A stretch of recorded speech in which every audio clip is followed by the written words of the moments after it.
Bien comprendre la nouvelle naissance et ses implications. Bien comprendre la nouvelle naissance et ses implications. C'est la série que nous commençons aujourd'hui dans notre assemblée. Bien comprendre la nouvelle naissance et ses implications par Abraham Gang, qui est serviteur dévoué du Seigneur Jésus-Christ. Introduction.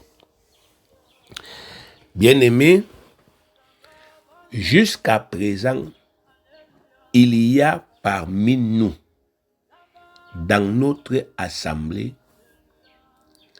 des gens qui ne sont pas mentalement métamorphosés, c'est-à-dire transformés dans leur mentalité. Donc des gens qui n'ont pas encore adopté la mentalité de Christ. Les gens qui n'ont pas encore tué leur vieille mentalité pour adhérer, adopter la mentalité de Christ.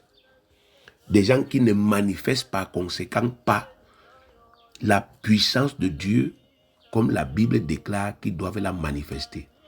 Des gens qui n'opèrent pas l'esprit efficacement dans leur propre vie et dans les vies des autres, comme le faisaient les premiers chrétiens et comme Dieu attend que nous puissions le faire. Des gens qui sont restés à l'état mental où ils étaient quand ils ont cru. Ils sont restés à l'état mental dans lequel ils étaient quand ils ont cru et qui par conséquent n'influencent pas leur entourage positivement par la puissance qu'ils ont, comme le souhaite le Christ, et par la même occasion ne contribuent pas efficacement à l'avancement du ministère de la réconciliation. Ça, ce sont des réalités. Donc quand on observe l'église, on regarde l'église, on voit que c'est comme ça. Il y a des gens, depuis qu'ils ont confessé Jésus, ils sont les mêmes. Ils ont gardé la même mentalité. La mentalité qu'ils avaient avant de confesser Jésus. Donc quand on les regarde, c'est comme si absolument rien n'a changé. Ils ne manifestent pas. Ils ne manifestent pas la puissance qu'ils ont reçue comme Dieu attend qu'ils puissent la manifester. Et par conséquent, ils n'influencent pas leur entourage. Donc, ils vivent dans un environnement. Mais les gens ne sentent rien. Les gens ne sentent rien. Ils ne voient rien. C'est comme si ces gens-là, aucune transformation spirituelle ne s'est opérée en eux. Et l'œuvre de Dieu ne bouge pas à travers ces gens. Ça ne bouge pas. Ils sont au milieu des gens qui ont besoin du salut, mais personne n'est sauvé. Ils sont au milieu des gens qui ont besoin de la délivrance, mais personne n'est délivré. Ils sont au milieu des gens qui attendent la manifestation, la révélation des fils de Dieu, mais personne ne voit en eux cette révélation. Et ça fait en sorte qu'ils n'impactent pas les vies des gens à tel point qu'ils puissent les attirer vers eux. Ils ne les attirent pas. Et l'œuvre de Dieu n'avance pas à travers eux. Bien-aimés, si ces frères et sœurs en question, bien que faisant partie de l'assemblée, bien que participant aux réunions des saints, bien qu'écoutant la parole de Dieu constamment, bien qu'étant nés de nouveau, étant déjà nés de nouveau, sont stériles spirituellement, c'est tout simplement parce que jusqu'à présent, ils ne comprennent absolument rien à la nouvelle naissance et à ses implications. C'est ça la principale raison. Ils ne comprennent absolument rien à la nouvelle naissance et à ses implications. Bien aimé, quelqu'un ne peut pas comprendre clairement la nouvelle naissance et il reste le même. Ce n'est pas possible. quelqu'un ne peut pas naître de nouveau, comprendre ce que ça signifie, comprendre tout ce que ça lui apporte, et il reste le même. Si plusieurs parmi nous sont restés les mêmes, malgré leur nouvelle naissance, et malgré tout ce qu'on fait pour les instruire justement à ce sujet, c'est simplement parce qu'ils ne mettent pas leur cœur dans ça. Ils ne mettent pas leur cœur, dans l'instruction que nous leur apportons à l'Église à propos de la nouvelle naissance. Ils mettent leur cœur dans autre chose. La Bible déclare que là où il y a ton cœur, c'est aussi là où il y a ton trésor. Matthieu 6, 21. Car là où est ton cœur, là aussi sera ton. Là où est ton trésor, là aussi sera ton cœur. Là où est ton trésor, là aussi sera ton cœur. Le trésor, c'est la richesse. Le trésor, c'est les biens précieux. Le trésor, c'est les choses de valeur. Quand quelqu'un possède un trésor, quand il possède des biens précieux, des choses de valeur, son cœur est naturellement attaché à ces choses. Donc, si ces frères et sœurs dont on parle ici considéraient la parole de Dieu comme un trésor, s'ils considéraient les enseignements sur la nouvelle naissance comme leur richesse ou bien leur bien précieux, alors leur cœur devait s'attacher naturellement à ces enseignements et ils allaient aimer ces enseignements comme on aime les biens précieux. Ils allaient étudier ces enseignements comme on étudie la carte d'un trésor précieux. Vous avez vu quand quelqu'un a une carte, là où il y a le trésor, là on a montré la route qui mène au trésor. Il garde d'abord cette carte-là précieusement. Et quand il étudie minutieusement parce qu'il ne veut pas se tromper. Quand il va, n'est-ce pas, effectivement, se lancer pour aller chercher le trésor, il ne veut pas se tromper. Il veut, n'est-ce pas, effectivement, aller tout droit là où la carte lui indique. Donc, il étudie, n'est-ce pas, les choses qu'il y a sur la carte là, il étudie ça minutieusement. Même s'il y a des symboles qu'il ne comprend pas, il demande des explications jusqu'à ce qu'on lui explique ces choses et il comprend. Si, bien aimé, les frères en question considéraient les enseignements que nous donnons sur la nouvelle naissance comme leur bien précieux, ils allaient étudier ces enseignements comme on étudie la carte d'un trésor précieux. Ils allaient comprendre. La conséquence, c'est qu'ils allaient comprendre tous les secrets qu'il y a dans la nouvelle naissance. Et ça allait les métamorphoser mentalement et spirituellement. Ils allaient être transformés. Ils allaient être transformés parce que la transformation mentale, elle est automatique. Lorsque tu médites, n'est-ce pas, la parole de Dieu, quand tu recherches avec tout ton cœur la lumière qui est dans la parole, Dieu te fait découvrir cette lumière et la transformation est automatique. C'est palpable. On voit comment ta tête est transformée, ta mentalité est transformée. On voit comment les ténèbres se dissipent. C'est automatique. Regardez Proverbe chapitre 2, verset 1 à 5.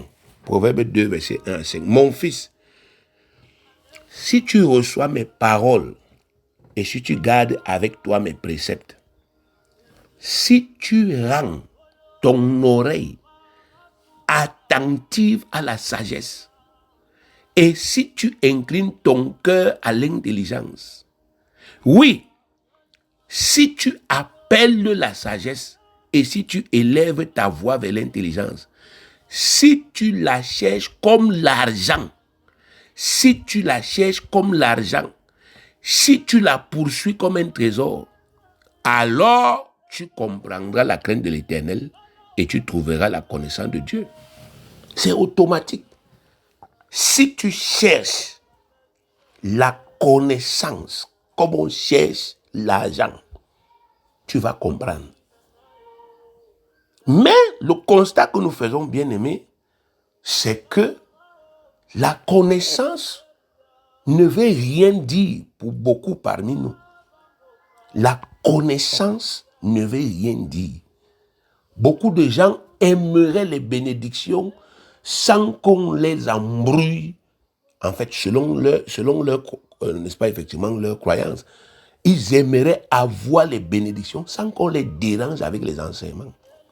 Beaucoup à l'église aimeraient accéder à la puissance de Dieu sans qu'on les ennuie avec les enseignements. Ils trouvent les enseignements ennuyeux. Moi, je ne parle jamais des gens qui sont loin. Je parle des gens que je vois tous les jours. Je les vois. Ils trouvent écouter un enseignement ennuyeux. Ils trouvent ça ennuyeux. Donc, ils ne le font pas. Mais en même temps, ils veulent accéder à la puissance qu'il y a dans la parole de Dieu. Donc, vous faites une chose et son contraire en même temps. La puissance qui est dans la parole de Dieu. Vous voulez ça pour utiliser ça dans votre vie. Mais la parole en question, là, c'est elle que vous détestez. Vous n'acceptez plus de passer du temps pour l'étudier, pour l'écouter. À l'église, nous mâchons la parole. Nous disséquons la parole. On vient la dispenser. Mais les récipiendaires, les destinataires, bien-aimés, eux, ils la jettent encore à la poubelle. Mais ils veulent les guérisons. Ils veulent avoir la foi. Quand il est malade, il veut avoir la foi que quand il dit au nom de Jésus, la maladie disparaît. Il veut la foi là. Il veut cette foi-là. Que quand il parle sur ses biens, au nom de Jésus, il y a les résultats. Il veut ça. Il veut cette transformation-là. Que quand il se tient devant un démon, il dit au nom de Jésus, le démon part. Il veut ça. Mais il ne veut pas ce qui donne ça. Parce que c'est écrit que la foi vient de ce qu'on entend, et ce qu'on entend vient de la parole de Christ. La parole est la source de tout. Maintenant, pour écouter la parole, il n'écoute pas. Pour méditer la parole, il ne médite pas. Pour étudier la parole, il ne l'étudie pas. Pour aller relire, il ne relit pas. Pour retenir dans sa tête, sa propre tête, il ne retient pas. Pour professer, que ce livre de la loi ne s'éloigne pas de ta bouche. Pour professer la parole, il ne professe pas. Mais il veut le résultat que la parole produit. Vous voyez, ça s'appelle une incongruité. Moi, j'appelle souvent ça une sorcellerie. Il y a donc un prix à payer, bien aimé. Il y a un prix qu'il faut payer pour parvenir à l'illumination. Tu veux être illuminé, éclairé, tu dois payer un prix. On ne peut pas juste se contenter de confesser le Seigneur Jésus-Christ et penser que ça suffit. Le Seigneur lui-même a dit qu'il fallait non seulement croire en lui, mais aussi payer le prix pour demeurer dans les enseignements qu'il a dispensés. Jean 8, 31 à 32. Et il dit aux Juifs qui avaient cru en lui, si vous demeurez dans ma parole, vous êtes vraiment mes disciples, vous connaissez la vérité et la vérité vous affranchira. C'est clair, c'est simple, c'est net, c'est limpide. Ce n'est pas difficile. C'est ça qui est écrit là. Si vous demeurez dans la parole que Jésus-Christ vous prêche, si vous demeurez, ça veut dire si vous habitez dedans. Vous habitez dedans. Moi, j'habite dans ma maison. Mais vous ne pouvez pas venir me chercher dans ma maison. Je ne suis pas là, puisque j'habite là. Si vous me cherchez, vous ne me voyez pas, vous allez voir ma photo. Vous allez voir mes chaussures. Vous allez voir des signes qui vous montrent que j'habite là-dedans. C'est clair, c'est net, limpide. Si vous habitez dans la parole, on doit vous voir dedans. On doit vous voir dedans. On doit voir dans vos téléphones. Il y a la parole. On doit voir dans vos maisons. Il y a la parole. On doit voir dans vos bouches. Il y a la parole. Bien-aimé, il faut arrêter.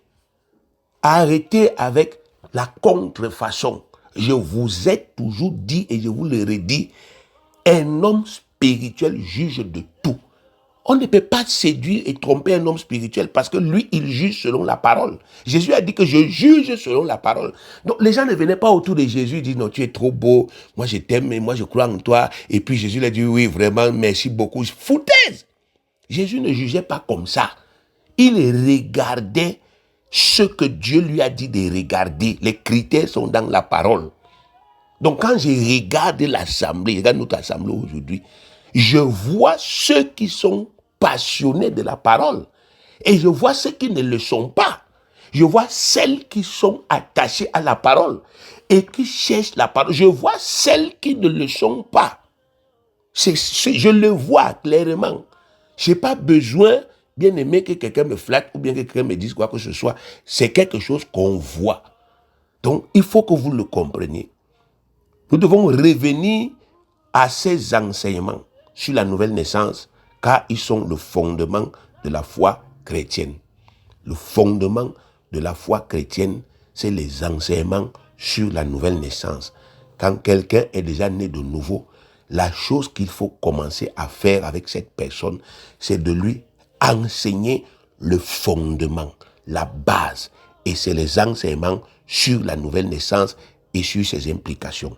Nous devons réenseigner le peuple de Dieu à ce sujet, afin que ceux qui, jusqu'ici, ne comprenaient absolument rien à ce sujet, soient délivrés de cette ignorance qui, jusqu'à présent, les aveuglait, et causant par la même occasion leur ruine et leur échec. C'est ça qui vous fait échouer.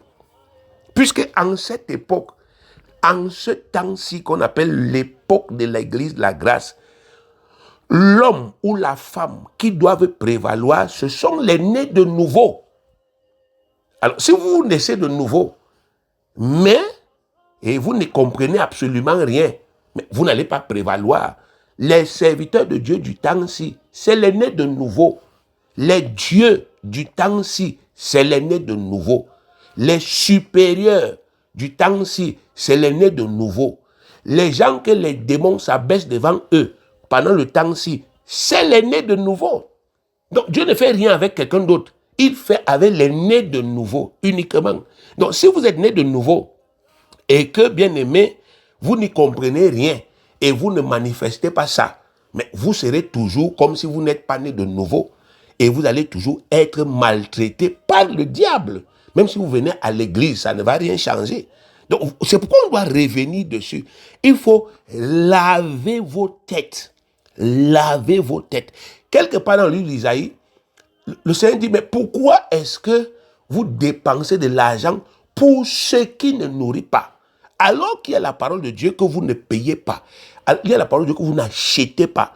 Mais pourquoi vous ne pouvez pas simplement, au lieu de dépenser votre argent pour venir acheter la parole, pourquoi vous ne pouvez pas simplement dépenser votre énergie, votre temps, vos efforts, votre mental pour comprendre la parole là et pour la laisser vous transformer? Vous voyez, bien aimé. Donc, le ministère que Dieu nous a donné n'est pas aisé à cause des attitudes de plusieurs. Si on avait été réceptif, comme les membres de la première église, mais on ne serait plus au niveau là où nous sommes là, bien-aimés.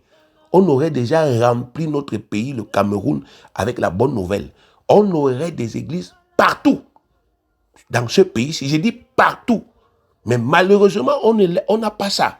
Parce qu'effectivement, le diable est venu entrer dans nos têtes à un moment donné et il nous a amenés à biaiser, à tordre le sens, bien aimé, à croire autrement que comme notre Père nous demandait de croire.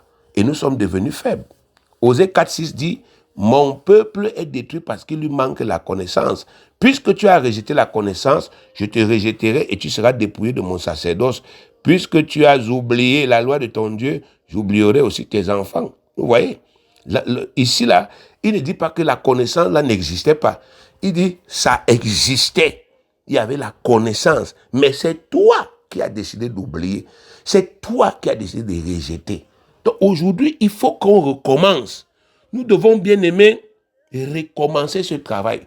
Non seulement pour ceux qui n'ont jamais mis leur cœur dedans, pour les sauver, pour les réveiller, mais aussi pour ceux qui avaient déjà amorcé leur métamorphose, ceux qui avaient déjà commencé à mettre leur cœur dedans. La transformation avait déjà commencé. Il faut maintenant approfondir leur connaissance à ce sujet pour parachever leur processus de transformation, afin qu'ils deviennent des hommes et des femmes spirituels, puissants et utiles pour le ministère de la réconciliation. Des gens qui pourront influencer puissamment les vies des autres autour d'eux par des signes, des prodiges et des miracles et qui vont les attirer à Jésus-Christ. Donc on doit travailler parce qu'il n'y a que le né de nouveau qui est mentalement transformé qui peut servir le Seigneur aujourd'hui. Alors, c'est quoi la nouvelle naissance? La nouvelle naissance, c'est la naissance spirituelle. La nouvelle naissance, c'est la naissance spirituelle. C'est le grand miracle qui se produit automatiquement depuis la Pentecôte. Quand un pécheur évangélisé confesse que Jésus de Nazareth est son Seigneur et croit en même temps dans son cœur que Dieu l'a ressuscité d'entre les morts. Pour moi, la nouvelle naissance est le plus grand de tous les miracles. C'est le miracle qui se produit automatiquement. C'est automatique. Ça se produit automatiquement dans la vie d'un pécheur évangélisé.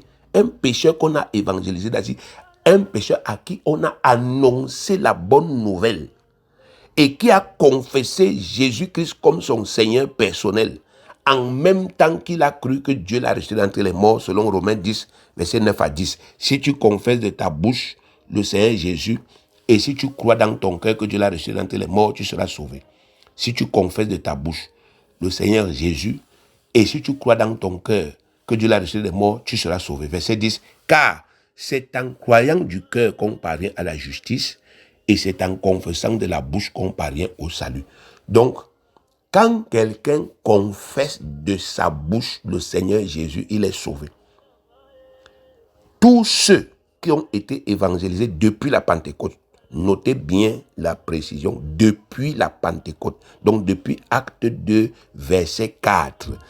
Tous ceux qui ont été évangélisés depuis Acte 2, verset 4, la Pentecôte, qui ont été convaincus par cet évangile, qui y ont cru et ont pratiqué ce que le texte de Romains que nous venons de lire a dit, ont été automatiquement scellés du Saint-Esprit et ils sont nés de nouveau, sans distinction. Éphésiens 1, verset 13 à 14.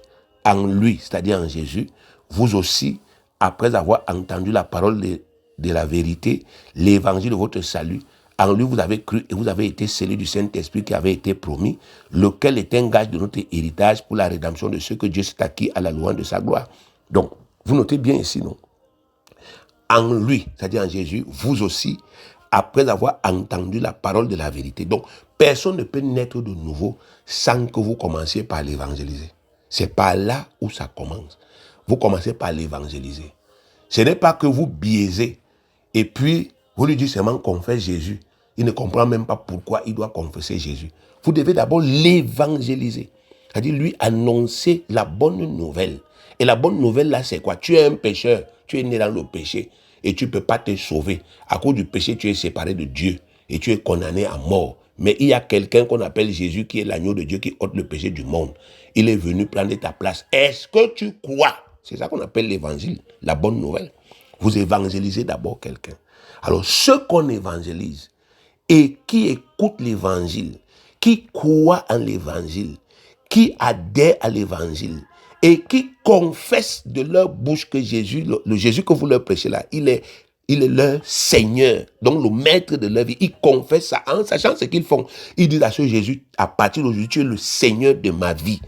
Et ils croient en même temps dans leur cœur que Dieu l'a ressuscité d'entre les morts, que Dieu a ressuscité ce Jésus d'entre les morts là. Dieu dit que automatiquement ils sont scellés du Saint-Esprit. Et que ce Saint-Esprit est le gage de leur héritage. Ce que Dieu leur donne en gage pour leur dire, vous devenez aujourd'hui mes héritiers. C'est ce que la Bible dit. Vous que je me suis réservé pour la louange de ma gloire. Donc les nés de nouveau doivent servir à louer la gloire de Dieu. Ils ne sont pas sur la terre pour chercher ça. Puisqu'ils reçoivent ça et ils vont servir à louer la gloire de Dieu. Dieu leur donne cette gloire par un seul don qui est le Saint-Esprit. Avant ce miracle, nous étions tous des simples hommes. Avant ce miracle, nous n'étions rien spirituellement parlant. Avant ce miracle, nous ne possédions aucune aptitude spirituelle. Nous étions tous des morts spirituels avant que ce miracle-là ne se produise. Éphésiens 2, verset 1, la partie a dit, vous étiez morts par vos offenses et par vos péchés. Vous étiez morts. Mort veut dire absence de vie. Vous n'aviez pas la vie du Père là qui est en haut, en vous. À cause de quoi? De vos offenses et de vos péchés. Vous n'aviez pas cet esprit en vous, cette vie spirituelle-là. Elle n'était pas là en vous à cause de vos offenses et de vos péchés. Mais dès lors que ce miracle s'est produit, nous avons été automatiquement régénérés sur le plan spirituel. Dieu nous a recréés spirituellement et nous sommes devenus des enfants de Dieu. Des enfants de Dieu, nés de lui, pas adoptés, nés de lui et partageant pleinement toute sa nature glorieuse. Jean 1, verset 12. Mais à tous ceux qui l'ont reçu, à ceux qui croient en son nom, mais à tous ceux qui l'ont reçu, à ceux qui croient en son nom, c'est-à-dire la parole faite chair qui est Jésus de Nazareth, elle a donné le pouvoir de devenir enfants de Dieu. Devenir enfants de Dieu. Lesquels sont nés non du sang, ni de la volonté de la chair, ni de la volonté de l'homme, mais de Dieu. Donc vous voyez, bien aimés, Dieu nous a fait naître par, n'est-ce pas, effectivement, la puissance de son esprit. Il nous a fait naître. Nous sommes devenus des enfants de Dieu. Voilà ce que la Bible, qui est la parole de Dieu, déclare. Lisons encore Jean chapitre 3, le verset 6. Ce qui est né de la chair est chair, et ce qui est né de l'esprit est esprit. Ce qui est né de la chair est chair, et ce qui est né de l'esprit est esprit. Vous voyez? Donc Dieu est en train de nous montrer ici que à travers ce miracle-là qui s'est passé depuis la Pentecôte, il nous a fait naître spirituellement. C'est pourquoi j'ai défini la nouvelle naissance comme étant la naissance spirituelle. Il nous a fait naître spirituellement. Il dit ici que ce qui est né de la chair, c'est-à-dire ce qui est né de l'homme, c'est comme l'homme, c'est humain. Et ce qui est né de l'esprit, c'est comme l'esprit, c'est esprit. Donc il nous a fait naître spirituellement. 1 Pierre 1, verset 23. Puisque vous avez été régénérés non par une semence corruptible, mais par une semence incorruptible, par la parole vivante et permanente de Dieu. Nous avons été régénérés par une semence incorruptible. Une semence incorruptible. On ne peut pas, quand on dit incorruptible ici, on ne peut pas dénaturer ça. On ne peut pas gâter ça. On ne peut pas détruire ça. C'est ça que Dieu est en train de nous dire ici. Une semence incorruptible. C'est ça que Dieu a utilisé pour nous faire naître. Il a utilisé une semence. Retenez bien ça. Il a utilisé une semence qu'on ne peut pas corrompre. Quand la semence là est en nous, rien ne peut la salir. Rien ne peut la gâter. On ne peut pas devenir infime spirituellement. Non, ce n'est pas possible. On ne peut pas. Cette semence est incorruptible. Bien aimé, pour vous permettre de bien comprendre la grandeur et la puissance de ce miracle qu'on appelle la nouvelle naissance, je voudrais m'appesantir sur la signification du mot naître. Je veux m'appesantir dessus. Naître veut dire quoi? Si Dieu a parlé de nouvelle naissance, ce n'était pas pour rien. Il savait que nous connaissions et que nous comprenions très bien la première naissance et ses implications.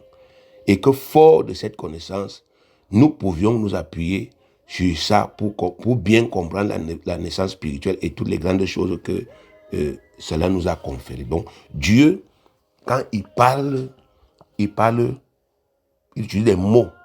Il sait que les mots-là ont un sens. C'est souvent nous qui négligeons, qui banalisons et puis on ne voit rien. Donc Dieu, lui, quand il parle, il est clair. Il sait que le mot que j'utilise ici, ça a un sens, ça a une signification. Et moi, je vous dis, vous ne pouvez pas avoir la même compréhension des choses de Dieu que Dieu lui-même.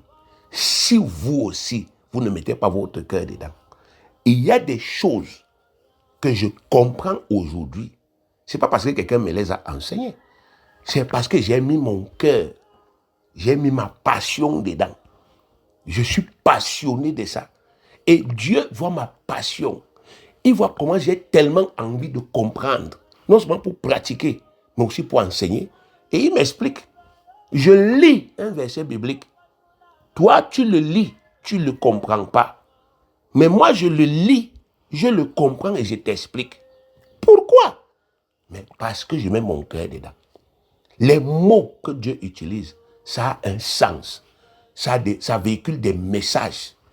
Et il ne faut plus banaliser tout ce que Dieu utilise pour nous parler. Alors, Dieu savait que nous connaissons ce qu'on appelle la première naissance. Et il nous a parlé de naissance pour que nous puissions faire des parallèles pour comprendre la nouvelle naissance. La première naissance, c'est la conception humaine. La première naissance, c'est le commencement de la vie humaine. Le mot naître veut dire commencer. La naissance humaine, c'est le commencement de la vie humaine. Matthieu 1, verset 18. Voici de quelle manière arriva la naissance de Jésus-Christ. Marie, sa mère, ayant été fiancée à Joseph, se trouva enceinte. Notez bien, on dit que Marie a été enceinte par la vertu du Saint-Esprit avant qu'ils eussent habité ensemble. Aujourd'hui, il y a des gens qui vous disent que Jésus était d'abord un esprit et il était dans le ciel et il est venu, n'est-ce pas, s'incarner dans le ventre de Marie. Voici la Bible qui dit que Marie s'est trouvée enceinte. Est-ce que vous, les hommes, vous ignorez ce que veut dire être enceinte? Quand on dit qu'une femme a été enceinte, est-ce qu'il y a quelqu'un parmi vous qui ignore ce que ça veut dire? Non.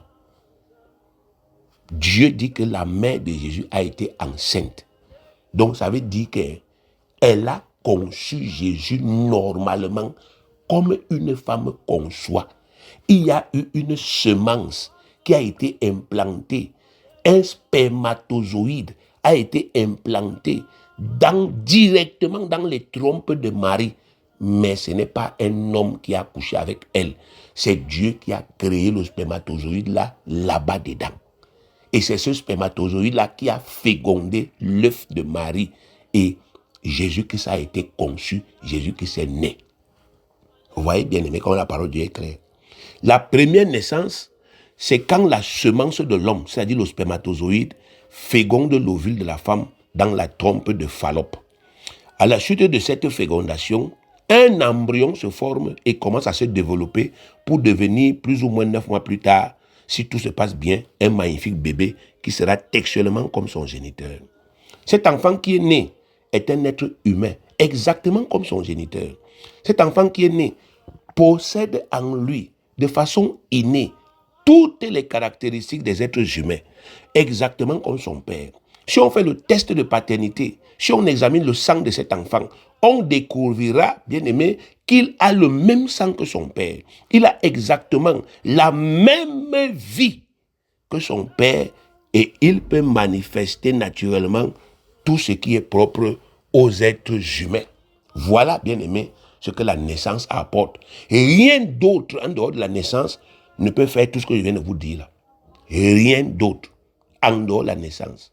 Si ce n'est pas par la naissance, vous ne pouvez pas prendre votre vie et vous donner ça à un autre enfant. Ce n'est pas possible. Vous ne pouvez pas, sauf par la naissance. Donc comprenez bien ce que Dieu veut vous amener à comprendre. Si ce n'est pas par la naissance, vous ne pouvez pas faire tout ce que je viens de vous dire là. Si vous adoptez un enfant bien aimé, vous pouvez l'aimer de tout votre cœur et vous êtes sincère. Mais vous ne pouvez jamais donner à cet enfant que vous avez adopté la vie qui est en vous. Seuls les enfants que vous accouchez, les enfants que vous concevez, seuls eux ont votre vie, ils ont votre sang. Seuls eux sont naturellement à votre ressemblance. Vous comprenez ce que Dieu veut vous faire comprendre à travers, n'est-ce pas, la naissance humaine. Il dit qu'un homme sème sa semence dans le ventre d'une femme. Il dépose son spermatozoïde. Le petit spermatozoïde là féconde l'ovule de la femme. Et le jour où cette fécondation se passe, paf, un enfant est né. Un enfant est conçu. L'embryon commence à se développer. Plus ou moins 9 mois plus tard, vous voyez un enfant sortir. Et quand vous partez faire les tests, vous voyez que l'enfant là a tout de son père. Vous voyez le sang, c'est le même sang. La vie, c'est la même vie. Et l'enfant là peut faire tout ce qui est propre aux êtres humains. Vous voyez? Seulement à cause de la manière dont il est venu en existence, qu'on appelle la naissance. Il est venu en existence par la naissance. Donc à travers la naissance, on lui a donné toute la vie des êtres humains. À travers sa semence, son père lui a pleinement transmis sa propre vie, sans rien retenir. Voilà ce qui se produit lors de la fécondation, et voilà ce que notre Père Céleste voudrait que nous comprenions à propos de la nouvelle naissance ou bien la naissance spirituelle. C'est la même chose. La naissance spirituelle, ce n'est pas une simple réception du Saint-Esprit, parce que c'est comme ça que le diable a, n'est-ce pas, mis dans les têtes des gens que c'est une simple réception du Saint-Esprit. Bien aimé, dans la Bible, il y a plein de gens qui ont reçu le Saint-Esprit sur eux avant la Pentecôte, mais qui ne sont jamais nés de nouveau. Le jeune Joseph, par exemple, il possédait l'Esprit de Dieu, mais il n'était pas né de nouveau. Genèse 41, 38 dit, et Pharaon dit à ses serviteurs, trouverions-nous un homme comme celui-ci ayant en lui l'Esprit de Dieu? Ce n'est pas en lui, c'est sur lui. Ayant sur lui l'Esprit de Dieu. Donc Pharaon reconnaît que Joseph avait l'Esprit de Dieu, mais Joseph n'était pas né de nouveau. Moïse et ceux qui l'assistaient possédaient l'Esprit, mais ils n'étaient pas nés de nouveau. Nombre 11, verset 17. Je descendrai, et là je te parlerai. Je prendrai de l'Esprit qui est sur toi, et je le mettrai sur eux, afin qu'ils portent avec toi la charge du peuple, et que tu ne la portes pas à toi seul. Donc Moïse avait l'Esprit, mais il n'était pas né de nouveau. Les gens qui assistaient Moïse dans le ministère avaient l'Esprit, mais il n'était pas né de nouveau. Zacharie, le père de Jean-Baptiste, a été rempli, je dis bien rempli du Saint-Esprit, et a prophétisé, mais il n'était pas né de nouveau. Luc 1, verset 67. Zacharie, son père, fut rempli du Saint-Esprit, et il prophétisa en ces mots. Donc, Zacharie a prophétisé, étant rempli du Saint-Esprit, mais il n'était pas né de nouveau. Donc, la nouvelle naissance n'est pas une simple réception du Saint-Esprit. La nouvelle naissance, c'est la réception de la plénitude de la divinité. C'est la réception de la plénitude de la divinité. Ça veut dire que tout ce que Dieu est, sans restriction, vient en nous à travers un seul don. Et ça nous confère toute la nature glorieuse de Dieu. Voilà pourquoi, bien-aimés, nous devenons automatiquement enfants de Dieu, et lui, il devient automatiquement notre Père. C'est ça la nouvelle naissance. C'est la réception de la plénitude. Or, avant Dieu donnait une petite portion à quelqu'un. Tu veux faire le miracle, il te donne la partie qui fait les miracles. Tu veux avoir les révélations, il te donne la partie qui fait les révélations. Parce que le temps pour lui d'avoir les fils et les filles n'était pas encore arrivé. Les fils et les filles nés de nouveau, ce n'était pas encore arrivé. Et quand ce temps a arrivé, bien aimé, il a complètement changé. Son rêve est devenu réalité. Ce qu'il rêvait depuis dans sa tête, avoir des enfants qui sont comme lui là, il a pu réaliser ça à travers la nouvelle naissance. Non plus en donnant une petite partie, mais en donnant la plénitude. Tout ce que Dieu est en chacun de nous. Colossiens 2, Colossiens 2, versets 8 à 10. Prenez garde que personne ne fasse de vous sa proie par la philosophie et par une vaine tromperie, s'appuyant sur la tradition des hommes, sur les rudiments du monde et non sur Christ. Car en lui habite corporellement toute la plénitude de la divinité. En Christ habite corporellement toute la plénitude de la divinité. Vous avez tout pleinement en lui qui est le chef de toute domination et toute autorité. Il ne nous manque donc rien de Dieu. Vous avez tout Dieu en vous à travers Christ. Si toute la nature glorieuse de Dieu habite en Christ, et si ce Christ-là habite en nous, selon Colossiens 1, 27 qui dit Christ en vous, l'espérance de la gloire, alors toute la nature glorieuse de Dieu habite logiquement en nous. Nous possédons tout Dieu en nous, sans aucune restriction. Nous possédons toute sa vie en nous, grâce à son esprit qu'il a planté en nous, exactement comme un père plante sa semence dans l'ovule de la femme, pour donner pleinement sa vie, toute sa vie, à son enfant. 1 Jean 3, 9. Quiconque est né de Dieu ne pratique pas le péché parce que la semence de Dieu demeure en lui. Et il ne peut pécher parce qu'il est né de Dieu. Quiconque est né de Dieu ne pratique pas le péché parce que la semence de Dieu demeure en lui. Vous entendez ça? La semence de Dieu demeure. Pour naître, il faut une semence. Partout dans l'Ancien Testament où Dieu a donné son esprit aux gens, il n'a jamais appelé ce qu'il donnait là que ma semence. Non. Il n'a jamais dit à Moïse, je te donne ma semence. Il n'a jamais dit à Zacharie, je te donne ma semence. Non. Ce n'est que quand il donne cet esprit à Adam, à Jésus-Christ et à nous qu'il appelle ce don-là ma semence. Parce qu'à chaque fois, il s'agissait pour lui de faire naître son enfant. On donne la semence quand il faut faire naître. Donc, chaque fois que Dieu a donné son esprit pour faire naître, c'était la semence. Regardez, bien-aimé, Adam. L'esprit que Dieu a donné à Adam a fait de Adam fils de Dieu. Donc, c'était la semence. Luc 3, verset 38 dit ceci. Luc 3, 38. Fils d'Énos, fils de Seth, fils d'Adam, fils de Dieu. Donc, Énos était le fils de Seth. Seth était le fils d'Adam. Et Adam était le fils de Dieu, spirituellement parlant, à cause de l'esprit.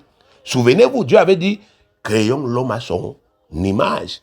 C'est ce qu'il avait fait. Donc le premier, c'est Adam. Il était fils de Dieu. Donc l'esprit que Dieu lui avait donné était une semence. L'esprit que Dieu a aussi donné à Jésus-Christ a fait de lui fils de Dieu. Donc c'était encore une semence. Romains chapitre 1, verset 1 à 4. Paul, serviteur de Jésus-Christ, appelé à être apôtre, mis à part pour annoncer l'évangile de Dieu, qui avait été promis auparavant de la part de Dieu par ses promesses dans les Saintes Écritures, et qui concerne son fils né, on dit né de la postérité de David, selon la chair, et déclaré fils de Dieu avec puissance, selon l'esprit de sainteté, par sa résurrection d'entre les morts, Jésus-Christ notre Seigneur. Donc, l'Esprit a fait de Jésus-Christ fils. Souvenez-vous dans Matthieu, chapitre 3, versets 16 à 17, quand l'Esprit est descendu, Dieu a dit, celui-ci, tu es mon fils bien-aimé, en qui j'ai mis toute mon affection. Mais quand l'Esprit est descendu, Moïse, il n'a pas dit ça. Ce n'était pas une semence. Parce que la semence, c'est la plénitude. L'Esprit que Dieu a donné aux croyants depuis la Pentecôte, fait de ces croyants des fils et des filles de Dieu, nés de nouveau. Donc, c'est aussi une semence. Romains chapitre 8, au verset 15. Et vous n'avez point reçu un esprit de servitude pour être encore dans la crainte, mais vous avez reçu un esprit d'adoption par lequel nous crions Abba, c'est-à-dire Père. Nous avons reçu un esprit qui fait de nous fils de Dieu, filles de Dieu. Donc nous avons reçu une semence. Nous avons reçu, bien aimé, la plénitude. Tout ce qu'il y a en Dieu est en nous. Nous qui sommes ici. Tout ce qu'il y a en Dieu est en nous. Tout ce qu'il y a en Dieu, votre Père, est en vous. Voilà, bien aimé, la toute première grande vérité au sujet de la nouvelle naissance. Elle n'est pas une simple réception du Saint-Esprit comme ça se faisait dans l'Ancien Testament avec les serviteurs de Dieu. Elle est la création de la plénitude de la vie de Dieu, notre Créateur, Créateur des cieux et de la terre, en nous. Toute la vie de Dieu est en nous. Elle est le commencement de la plénitude de la vie divine en nous, grâce au don de Saint-Esprit. Elle est la communication de la plénitude de la nature divine en un seul don de Saint-Esprit et par un seul don de Saint-Esprit. Donc, là où nous sommes là, nous ne sommes plus de simples hommes, mais des fils et des filles de Dieu, nés de lui et partageant pleinement sa divinité. Il est Dieu, nous sommes exactement comme lui. Jean 3, 6, ce qui est né de la chair est chair, ce qui est né de l'esprit est esprit. 1 Jean 4, 17, tel il est, tel nous sommes aussi dans ce monde. C'est en cela que l'amour est parfait en nous, afin que nous ayons de l'assurance au jour du jugement. Tel il est, là où il est assis là-bas dans le ciel, tel nous sommes aussi dans ce monde. Spirituellement, c'est ce que nous sommes. Nous sommes des dieux sur la terre-ci. Des dieux au sens propre, comme notre Père est Dieu. Nous aussi, nous sommes des dieux sur la terre-ci. Si nous continuons, bien aimés, à essuyer des défaites, là même où nous sommes appelés à vaincre, c'est simplement parce que nous occultons cette grande vérité. Nous ne nous intéressons pas à ça. Nous ne méditons pas dessus. Et nous ne faisons pas les efforts nécessaires pour déployer cette nouvelle nature qui végète en nous. Elle est là, elle végète. Quelque part, il est écrit, nous attristons le Saint-Esprit. Nous attristons la divinité en nous à cause de notre mentalité, à cause de nos têtes qui sont sales, à cause, bien aimé, de nos raisonnements qui sont bidons. Nous tuons ce que Dieu a mis en nous. Nous attristons ça. Nous avons été conditionnés par les enseignements erronés des religions qui nous ont appris à nous voir comme des zéros, des moins que rien, des incapables spirituels. Et quand notre Père Céleste nous apporte cette grande révélation au sujet de la nouvelle naissance, nous ne sommes pas réceptifs. Nous sommes même à la limite réfractaires. On doute de ça, on dit est-ce que c'est vrai? Est-ce que moi si je peux?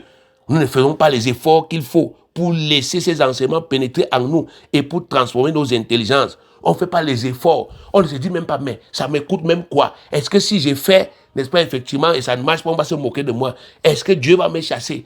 On ne fait rien parce qu'on a la tête qui est sale et on aime rester dans cette saleté-là. Ah, moi, c'est les pasteurs qui sont...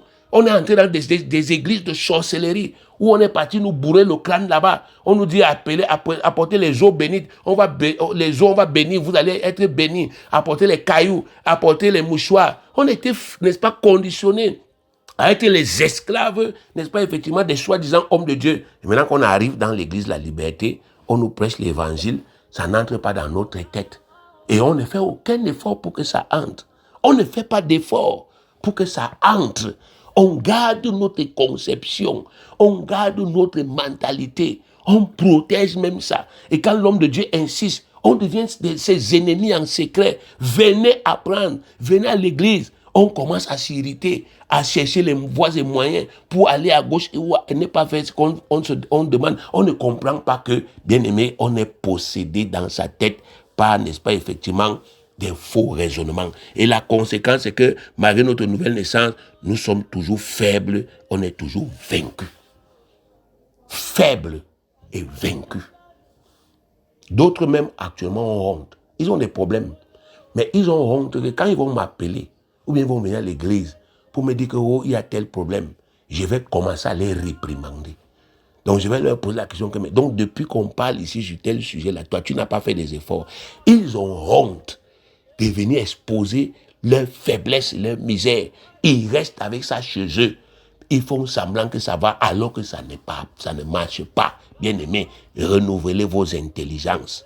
Prenez conscience dès aujourd'hui et recommencez sincèrement à payer le prix pour que vos intelligences et vos cœurs soient renouvelés et que vous amorciez vraiment votre transformation tant mentale que spirituelle, afin de commencer à opérer puissamment la gloire que vous portez en vous depuis que vous êtes né de nouveau.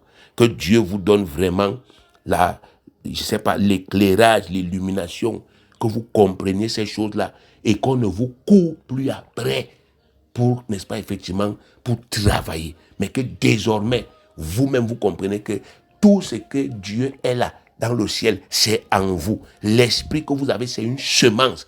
Et comme toutes les semences, ça a besoin d'être arrosé, ça a besoin d'être entretenu. Que désormais, vous vous rendez disponible pour développer ça et que vous commencez à avoir la gloire de Dieu. Que Dieu vous bénisse au nom de Jésus.